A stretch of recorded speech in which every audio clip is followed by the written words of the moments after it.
Hello guys, நீங்கள் பார்த்துருது இனிமேல் தமிழ். இந்த வீடியோ நம்ம என்ன பார்க்க போறோம்னா, டிவைன் அசென்ஷன் அப்படிங்கிற மன்னோட 82 சாப்டரோட எக்ஸ்பிளனேஷன் தான் பார்க்க போகிறோம். இதுக்கு முன்னாடி போட்ட 81 சாப்டரோட எக்ஸ்பிளனேஷன் பார்க்காதீங்க, பார்த்து வந்துருங்க. அப்போ தான் இந்த சாப்டரோட எக்ஸ்பிளனேஷன் புரியும். சரி வாங்க வீடியோக்குள்ள போகலாம். போன எபிசோடோட லாஸ்ட்ல என்ன நடந்திருக்குன்னா, நம்ம ஹீரோவும் அந்த கிளாஸ் 3 சேர்ந்த பசங்களை அடிச்சு துரத்தி விட்டுருப்பான். அப்புறம் அந்த எக்ஸ்சேஞ்ச் சென்டருக்கு போயிட்டு ஒரு 2 கோல்டன் டெக்னிக்கை வாங்கிட்டு வந்துட்டு, அப்போ அந்த மேல்ச்சியாரியோ நம்ம ஹீரோவை வழிமறிச்சு ஹீரோட பிரச்சனை பண்ண வந்திருப்பான். இதோட போன எபிசோட் முடிஞ்சிருக்கும். இந்த சாப்டரோட ஸ்டார்டிங்லயே நம்ம ஹீரோ எனக்கு தெரியும், ஒரு நார்மலான ஃபேமிலியில இருந்து இந்த அளவுக்கு பவர்ஃபுல் ஆகிறது அப்படிங்கிறது ரொம்ப கஷ்டம். அப்ப லோலாவோட டீக்ளேர் ஃபேமிலி ரொம்பவே ஸ்ட்ராங்கான ஃபேமிலியா தான் இருக்கணும். இப்ப நான் அவனுங்க ஃபேமிலி பார்த்து ஒன்றும் பயப்படல, எப்படி லோலாவுக்கு ப்ரப்போஸ் பண்ணலான்னு பிளான் போட்டுட்டு இருக்கேன் அப்படின்ட்டு போறான். நம்ம லோலாவும் ஏன்டா இவ்வளவு லேட் ஆனிச்சு அப்படின்னு கேட்கறா. நம்ம ஹீரோவும் உனக்கே தெரியும், இன்னும் 2 நாள்ல அந்த பேன்க்யூட் காம்படிஷன் ஸ்டார்ட் ஆக போகுது, அதுக்கான ப்ரிப்பரேஷன் எல்லாம் முடிச்சுட்டு வரதுக்கு தான் போனேன் அப்படின்ட்டு. நான் கேள்விப்பட்ட வரைக்கும் அந்த காம்படிஷன்ல 2 டிஃபிகல்ட்டி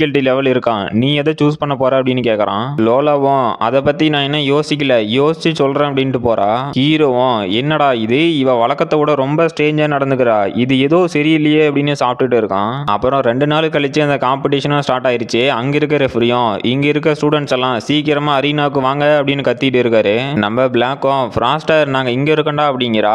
ஹீரோவும் அங்க வந்துட்டு என்னங்கடா இது, இன்னைக்கு காலையில இருந்தே நான் லோலாவை பார்க்க கிடையாது, அப்புறம் கிளாஸ் 1க்கு போய் பார்த்தாலும் அங்கேயும் அவ காணோம், ஒருவேளை இந்த காம்படிஷனுக்கு பயந்துட்டு ஓடி போயிட்டாளா, இல்ல அதுக்கும் வாய்ப்பு இல்லையே, எங்கடா போயிட்டு அப்படின்னு ஷாக்லயே பார்த்துட்டு இருக்கான். நம்ம கிளாஸ் 10ஓட வாத்தியாரும் உங்களுக்கு ஒரு புது ஸ்டூடெண்ட்டை இன்ட்ரடியூஸ் பண்றேன் அப்படின்ட்டு, இவங்க தான் உங்க கிளாஸோட புது மெம்பரு, கிளாஸ் 1ல இருந்து கிளாஸ் 10க்கு டிரான்ஸ்ஃபர் ஆகி வந்திருக்காங்க அப்படிங்கிறாரு.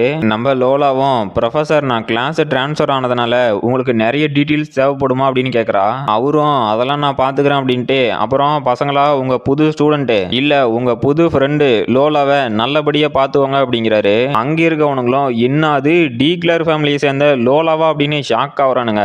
நம்ம ஹீரோவும் ஆமா லோலா இங்க நீ என்ன பண்ற அப்படின்னு கேக்குறான். நம்ம வாத்தியாரும் டே உங்க 2 பேத்துக்கும் ஆல்ரெடி தெரியுமா அப்படின்னு கேக்குறாரு. மொட்டையும் ஆமா ப்ரொஃபசர், அந்த பொண்ணு நம்ம கிளாஸ் பிரசிடென்ட்டோட கேர்ள் ஃப்ரெண்ட் அப்படிங்கிறான். ஹீரோவும் செத்த தூர போடா அப்படின்னு அவனை தள்ளி விட்டுட்டு, லோலா நீ எதுக்காக கிளாஸ் 1ல இருந்து கிளாஸ் 10க்கு டிரான்ஸ்ஃபர் ஆகி வந்த அப்படின்னு கேக்குறான். அப்ப மொட்டை குறுக்குல போந்து பிரசிடென்ட் உங்களுக்கு இன்னமா புரியல, லோலா உங்களை லவ் பண்றாங்க அப்படிங்கிறான். அப்ப நம்ம ஹீரோவும் லோலாவும் செத்த தூர போட அப்படின்னு அவனை எட்டி உதச்சிட்டு, லோலாவும் அதுவா இந்த கிளாஸ் 10ல இருக்க டீமே கொஞ்சம் இன்ட்ரெஸ்டிங்கா இருக்க மாதிரி இருக்குது, அப்புறம் இந்த காம்படிஷன்ல கிளாஸ் 10க்கு ஒரு வாய்ப்பு கொடுக்கலான்னு தான் வந்தேன் அப்படிங்கிறா. ஹீரோவும் நீ சொன்னதை நான் கேட்டதுனால இந்த கிளாஸோட பிரசிடென்டா இருக்கிறதுனால என்ன செருப்பால் அடிச்ச மாதிரி இருக்கு அப்படின்ட்டு. சரி பிரச்சனை இல்ல, லோலாவும் நம்ம டீம்ல இருக்கா, இனிமே நம்ம ஃபுல் ஃபோர்ஸை கொடுத்து இந்த காம்படிஷன்ல ஜெயிக்கிற வழியை மட்டும் பார்ப்போம் அப்படிங்கிறான். அப்போ அங்கே மேடையில் ஒருத்தரும் கங்க்ராச்சுலேஷன் ஸ்டூடெண்ட்ஸ், நீங்கள் இந்த சான்ச்சுரி இன்ஸ்டியூட்டில் எல்லா டெஸ்ட்டையும் பாஸ் பண்ணி ஒரு ஸ்டூடெண்ட்டாக ஜாயின் பண்ணதுக்கு, அப்புறம் கடைசி 5 நாளாக நீங்கள் இந்த ஸ்கூலில் இருக்கும் போது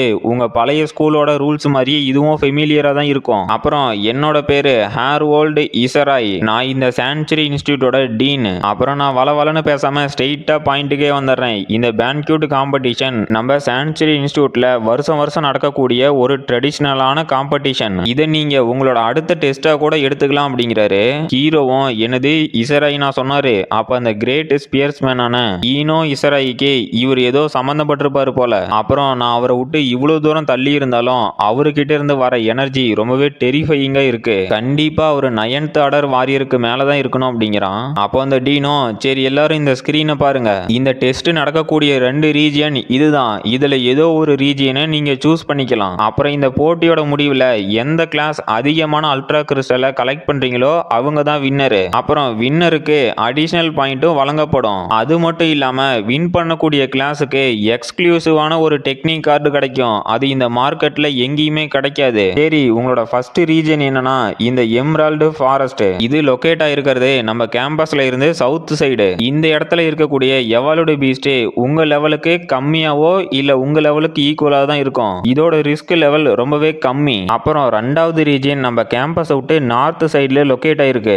இதை வந்து G17 ரூயின் அப்படின்னு கூப்பிடலாம். இந்த இடம் ரொம்பவே டேஞ்சர்ஸ், ஏன்னா இங்க ரொம்பவே ஹை லெவல் இருக்கக்கூடிய எவாலுடு ஜாம்பிஸ் எல்லாம் இருக்கும், நீங்க எல்லாருமே இந்த G17 ரூயினுக்கு போகணும் அப்படிங்கிற அவசியம் இல்ல, ஒரு கிளாஸ்ல இருந்து குறைஞ்சது 7 பேர் போனா போதும் அப்படிங்கிறாரு.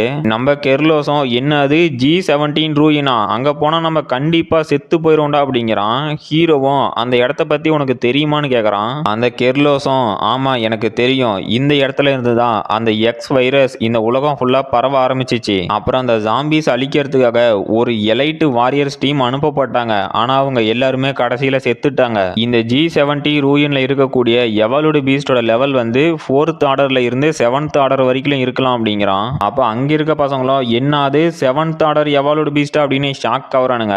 நம்ம வாத்தியாரும் டே ஃப்ராஸ்டர் நீங்க எந்த ரீஜியனுக்கு போக போற அப்படின்னு முடிவு பண்ணிட்டு ஒரு டீமை ஃபார்ம் பண்ண அப்படிங்கிறாரு. ஹீரோவும் ஓகே அப்படின்ட்டு கைஸ் எல்லாரும் கொஞ்சம் காம் டவுன் ஆகுங்க, நாம இப்ப டீமை பிரிக்க ஆரம்பிக்கலாம். நான் வந்து G17 ரூயினுக்கு போக போறேன் அப்படிங்கிறான். லோலாவும் சரி நான் உன் கூட வரேன் அப்படிங்கிறா.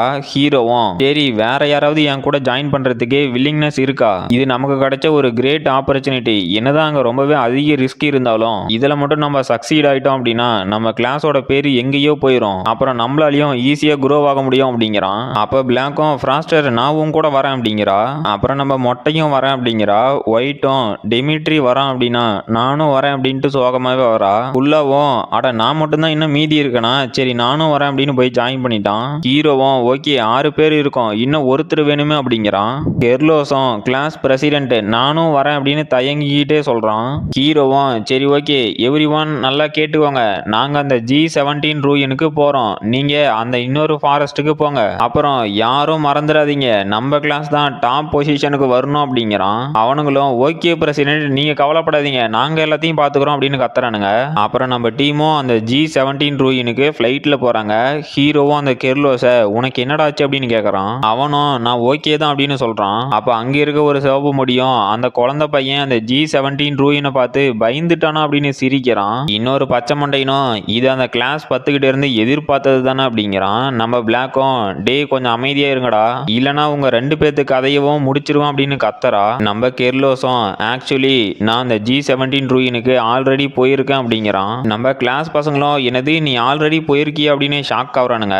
கெர்லோஸும் ஆமா எல்லாமே என்னோட தப்பு தான், ஏன்னா நான் ஒரு ஷார்ட் டெம்பர் அப்படிங்கிறதுனால ஸ்கூல்ல பசங்க முன்னாடி கெத்து காட்டணும் அப்படின்னு ஒரு பெட்டு கட்டிக்கிட்டு என்னோட ஃப்ரெண்ட்ஸை கூட்டிட்டு அந்த G17 ரூயினுக்கு நாங்க போயிருந்தோம். ஆனா அந்த ரூயினுக்குள்ள காலை எடுத்து வச்ச 5வது நிமிஷம் தான் உண்மையான பயம் அப்படின்னா எங்களுக்கு என்னன்னு தெரிஞ்சிச்சு. நானும் அன்னைக்கு தான் உண்மையான மியூட்டன்ட் பீஸ்ட் அப்படின்னா என்னன்னு தெரிஞ்சுக்கிட்டேன். அதுங்களும் என்னோட ஃப்ரெண்ட்ஸ் எல்லாத்தையும் அட்டாக் பண்ணிருச்சு, நான் ஒருத்த மட்டும்தான் அங்கிருந்து தப்பிச்சு வந்தேன் அப்படிங்கிறான். ஹீரோவும் அப்படின்னா உன்னோட ஃப்ரெண்ட்ஸ் எல்லாம் அந்த எக்ஸ் வைரஸ்னால அஃபெக்ட் ஆயிட்டாங்களா அப்படின்னு கேட்கறான். கெர்லோஸும் ஆமா அந்த எக்ஸ் வைரஸால அஃபெக்ட் ஆகி கரெக்டா 24 மணி நேரத்துல அவங்களும் ஒரு ஜாம்பியா மாறிட்டாங்க அப்படிங்கிறான். இதோட இந்த எபிசோட் முடிஞ்சு போச்சு. இந்த வீடியோ பிடிச்சிருந்துச்சுன்னா மறக்காம லைக் பண்ணுங்க, ஷேர் பண்ணுங்க, சப்ஸ்கிரைப் பண்ணுங்க. நாம அடுத்த வீடியோல பார்க்கலாம்.